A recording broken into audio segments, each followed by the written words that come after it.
Assalamualaikum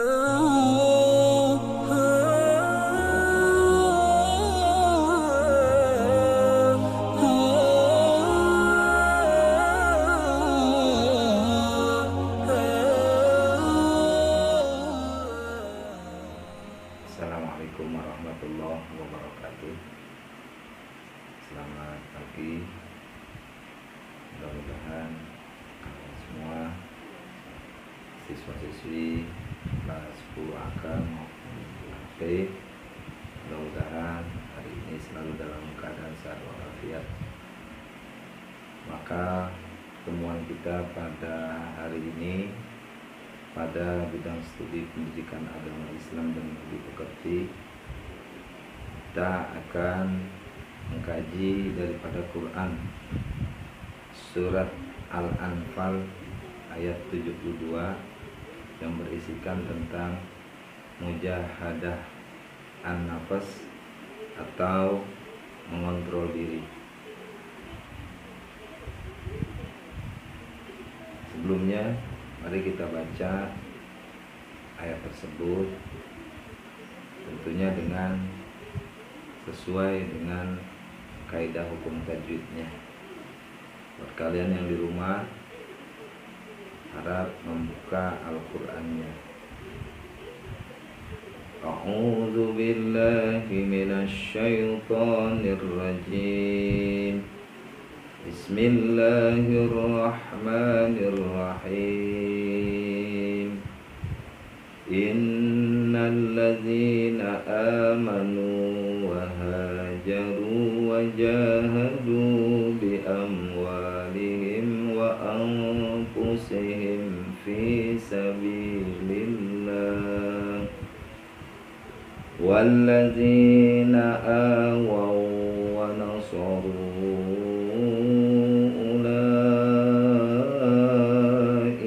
ba'duhum awliya'u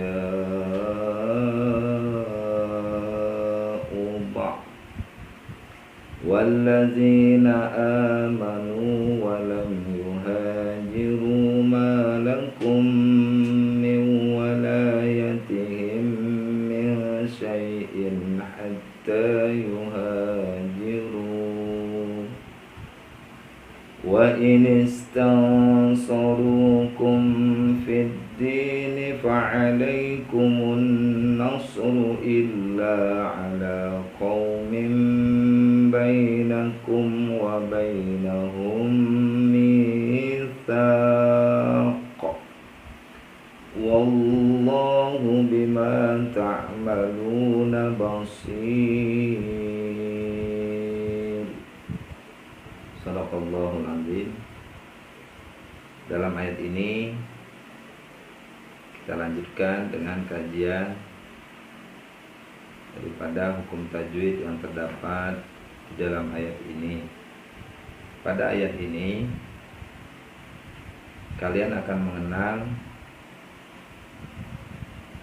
idgham bi gunnah, ada yang disebut ikhfa, ada yang disebut iqlab, ada yang disebut idgham mutamatsilain, dan ada pula yang disebut dengan mad arid bisukun. Dijelaskan bahwa yang dimaksud dengan idgham bi gunnah yaitulah melebur suara atau bunyi huruf. Huruf yang pertama dilebur suaranya di dalam huruf yang kedua. Maka idgham terbagi dua bagian. Ada idgham bi gunnah, artinya membaca dengung dengan membaca dengan dengung. Yang kedua adalah idgham bila gunnah, melebur bacaan huruf tapi tanpa dengung. Adapun huruf idgham bi gunnah terbagi 4 bagian. Yang pertama ada huruf ya, huruf waw, huruf mim, dan huruf nun.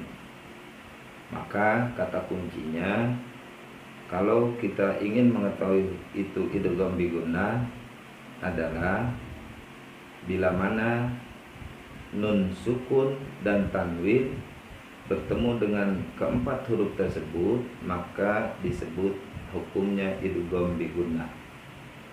Kemudian yang kedua idgham bila gunnah, terdiri dari dua huruf, yaitu huruf lam dan huruf ra. Maka indikasinya adalah apabila tanwin dan nun sukun bertemu dengan kedua huruf tersebut, maka dihukumkan adalah idgham bila gunnah. Maka dalam ayat ini tugas kalian adalah mencari mana yang dimaksud contoh daripada idgham bi gunnah. Kemudian dalam ayat ini juga kalian akan mengenal yang disebut ikhfa. Ikhfa artinya menyamarkan bunyi huruf. Tentu juga ada catatannya, yakni apabila nun sukun dan tanwin berhadapan atau bertemu dengan 5 huruf ikhfa tersebut.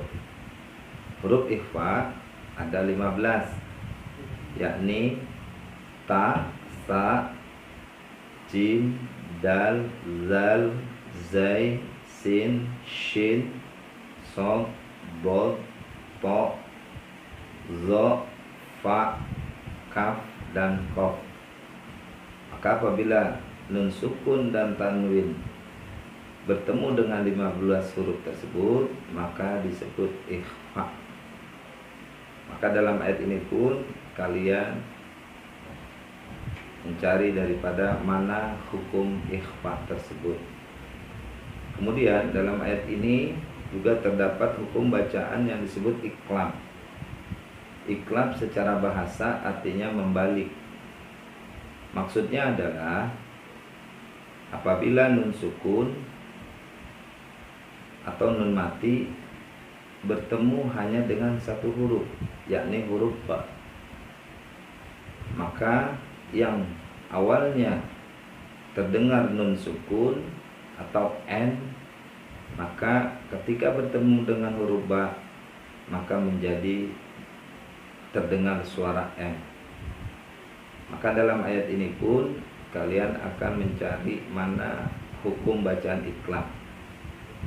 Selanjutnya pada ayat ini pun akan kalian mengenal daripada idgham mutamasilain. Idgham mutamasilain adalah bila mana huruf yang mati bertemu dengan huruf yang sama, yakni hanya pada huruf mim mati atau mim sukun bertemu dengan mim, maka itu disebut hukum idgham mutamasilain atau idgham mimi, lebih kita mengenalnya. Kemudian pada ayat ini juga ada yang disebut mad arid disukun. Mad artinya membaca panjang. Arid disukun adalah sesuatu yang datang yang mensukunkan daripada kedua huruf yang ada di akhir kalimat. Ada dalam istilah lain yang disebut mad arid disukun adalah apabila mad tabi'i atau mad asli yang diwakafkan di akhir kalimat. Maka pada ayat ini pun kalian akan mencari hukum bacaan mana yang disebut mad arid disukun. Demikianlah pertemuan kita pertama pada hari ini. Semoga apa yang Bapak jelaskan dapat kalian pahami. Assalamualaikum warahmatullahi wabarakatuh.